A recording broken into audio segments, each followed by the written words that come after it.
The ideal I've discovered for most publishers is that they would not only not like you to, the author, to work with the illustrator, they would be very happy if you never met or you never knew them, because then they lose that sense of control over what's going on.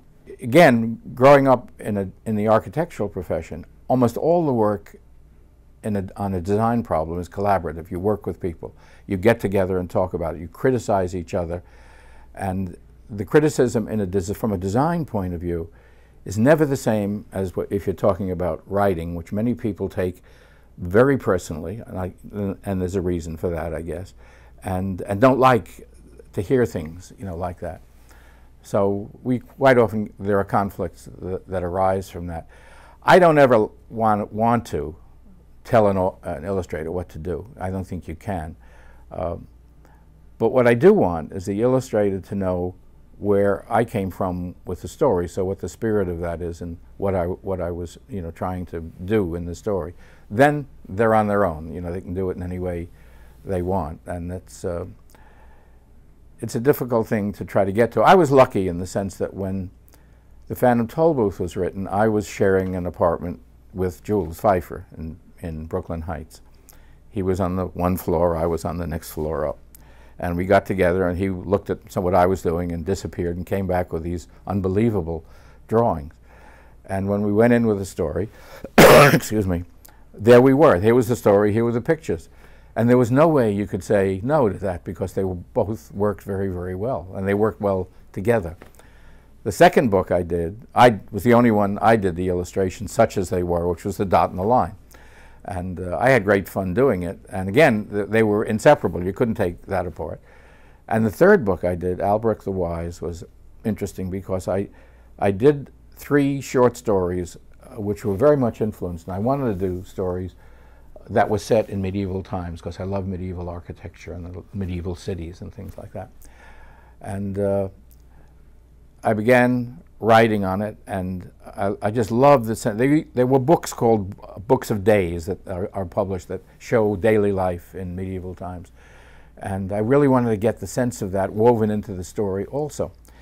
And one day I was walking around town. I stopped into a bookstore, which I always do, and on a remainder table was a book called Orestes, or The Art of Smiling, done by an Italian illustrator named Domenico Gnoli. And I looked at it and I said, God, that's brilliant. That's exactly what we want. And sometimes someone's up there smiles down on you because he was working in Italy and he had an agent in this country who happened to be Jules Feiffer's agent, Ted Riley, his name was. And I said, Ted, can you send this to him and see if he would be interested? And he did, and we got a letter back saying he'd love to do it. And that was it. We had sort of a little letter of agreement. I waited for about 4 or 5 months, and this enormous package arrived on my front door, and I opened it up, and those were all the illustrations. I had not talked to an editor about these illustrations, and they were incredible. I mean, I've never seen anything. He had right after the book was published, he had an exhibit in, I think it was Chicago, and in one day he sold out the entire exhibit. They were so beautiful. And again, when I came in with that book, there they were. They couldn't say anything. So I got very spoiled. And, but most of the time I manage at least to get into a sense where I do 2 things, where we get to talk initially, and when things happen, we get to look at the roughs and talk about them, a little bit. And I don't expect everybody, to do what I suggest or be influenced by some of the things that I bring up. At the same time, I think it's good for them to look at it. Most of the criticism that I've had on my writing has been good, not because it's told me what to do, but because it's told me what didn't work for someone else, and I began thinking about it again. Criticism is right, not if it makes you do something, but if it makes you think.